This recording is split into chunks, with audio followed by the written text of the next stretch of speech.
Hi everybody, welcome back to a video on English intonation. Now, what is intonation? Now, intonation is a feature of pronunciation, just like stress, rhythm, etc. And it is really something that is common to all languages, not just English. Now, we could also say that intonation is the music of speech.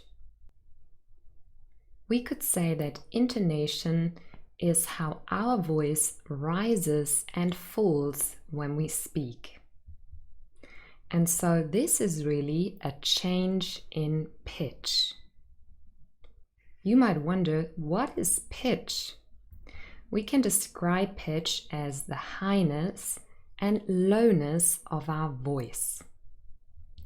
I'm going to give you an example. I'm just going to hum at a normal pitch range, and then I'm going to go higher, back to normal, and lower. Just listen.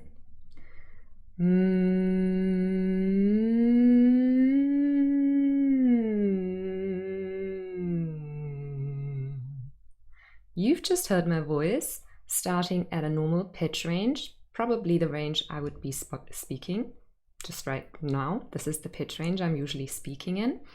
Then my voice went higher, then back to normal, and then lower.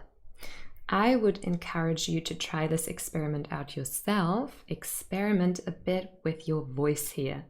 So that is really what we mean by pitch. Now, we can therefore say that intonation is about how pitch changes in a language to express two things. First of all, meaning, and secondly, attitude, or you can also think of it as feelings. And it is important to remember that you will always express meaning and attitude, even if you're not aware of it. So it's important to learn about these patterns of intonation and what they mean really in English and what attitudes they express, so that you are sending the right message and that you can also interpret the intonation of the people you're listening to. Now, let's look at meaning first. Here we're really talking about grammatical functions. For example, we've got a sentence here to show you this. The sentence is, his bag is over there. I'm going to read the sentence out with two different intonation patterns. First of all, with a falling intonation. Listen. His bag is over there. His bag is over there. This is a typical falling intonation. We use it for statements if we just want to state a fact. Now, I could also say the sentence with a full rise. Listen carefully. His bag is over there. His bag is over there. What has changed? I used a full rising intonation, and hopefully you picked up on the message here that I showed surprise by this fact. I probably expected his bag to be somewhere else and not over there. I showed my surprise by a full rising intonation. Now, there are various patterns here to show grammatical functions, and we will have a look at some of them later, and then again in more detail in a separate video. The other thing that we can express is attitude. Now, here again, we're going to use an example, and I'm just going to hum again. Have a look at this table. I have given you examples of different attitudes or feelings like surprised, happy, angry, sexy, bored, excited, relieved, scared, sleepy. Some of those are feelings, some of those are more attitudes. Now, I'm going to say the And I will choose one of these attitudes, and I want you to guess which one it is. Now, obviously, when we speak, we also use facial expressions to express our attitude. That can make it easier for you to guess. So I'm going to switch off my camera so you can't see my face, and you really just have to go by the intonation. Let's start. First example. That was an example for a happy attitude. Example 2.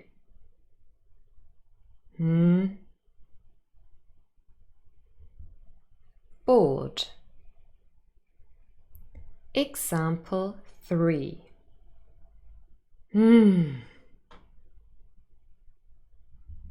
Relieved.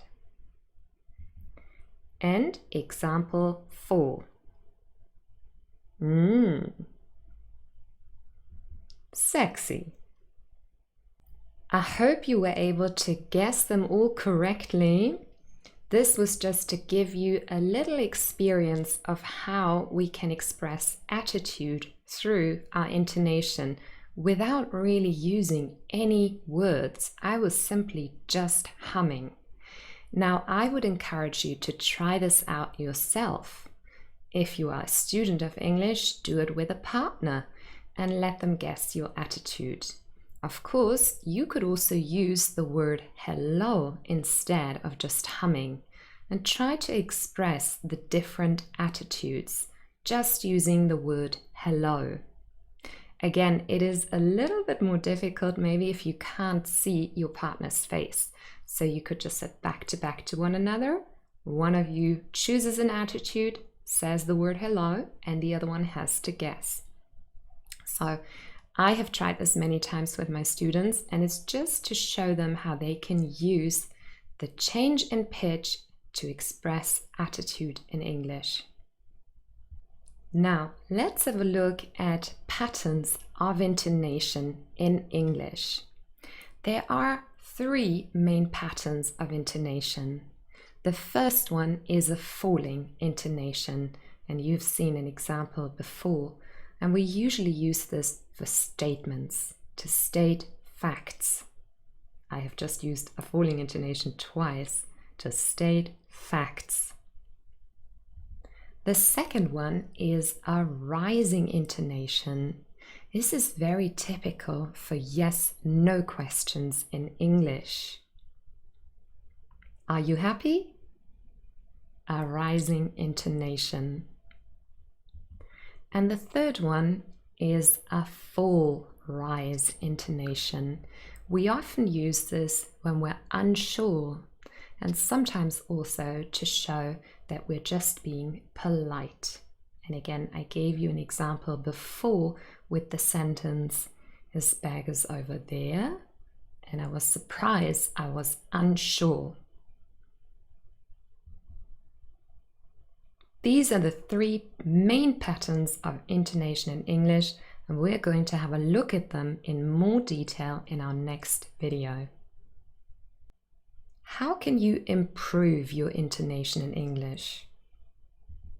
Number 1, the first step is pay attention to intonation.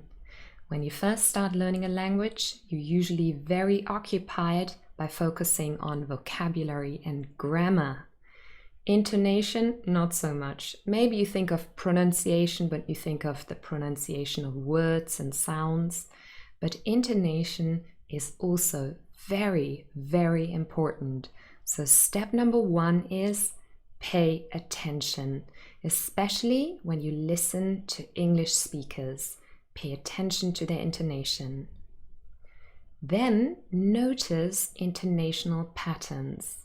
Do they use falling intonation, a rising intonation, or a full rise? And what meaning or attitude is expressed? Can you guess what they're trying to tell you through their intonation? you shouldn't stop paying attention to the words they use, but also pay attention to that change of pitch when they're talking to you. And then compare the pitch range in English to your own first language. There might be quite a lot of differences. English has quite a wide pitch change, so we would say the range is wide because the change from high to low is quite significant and maybe relatively big compared to your own first language. So for you to adopt English intonation might sound a little bit funny and strange at first. Maybe you think it's too exaggerated, when in English it's actually just normal. And then, of course, listen to yourself. Notice your own intonation and your own change in pitch. This is the most important thing to start with, and then we can work on using the various intonation patterns in the right way. And remember, it is important because whether you want it or not, you are sending a message through the intonation you use. Now, what aspect of intonation do you find the most difficult? Leave me a comment below and then come back to watch video number 2 on intonational patterns.